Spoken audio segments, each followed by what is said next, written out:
Social মিডিয়ায় viral হওয়া আফগান ছেলেকে দেখতে আমিও চলে গেলাম।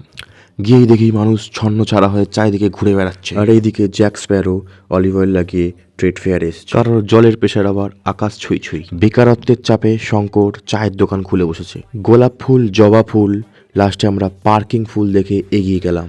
ব্যারিকেড না থাকায় গাড়ি দিয়ে ব্যারিকেড তৈরি করা হয়েছিল।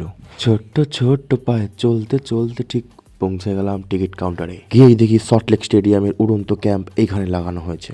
টিকিট কেটেই লাইনে দাঁড়িয়ে দেখি সেলের নাম শুনে সিংহের জিভ বেরিয়ে গেছে। ভেতরে প্রবেশ করতেই দেখি একজন কাকিমা পায়ে আলতা পরার জন্য মেশিনে পা ঢুকিয়ে বসে আছে। নানান রকম অ্যান্টিক জিনিস দেখতে দেখতে আমরা এগিয়ে চললাম। গিয়েই দেখি রঞ্জিত মল্লিকের খুলে রাখা বেল্টের কালেকশন। আফগান ছেলেকে খামচে রক্ত আর করে দেওয়ার জন্য আফগান কাউন্টার বন্ধ। সাইড করতে করতে আমি ঠিক ঢুকে পড়লাম। ঢুকেই দেখি মানুষ জিনিস কিনছে কম, দেখছে বেশি। তারই মাঝে একজন ছানি অপারেশন থেকে সদ্য আসা কালো চশমা পরে দোকান খুলে বসেছিল। সব কিছু দেখে পকেটে 12 টাকা 50 পয়সা নিয়ে বাড়ির পথে রওনা দিলাম। টাটা।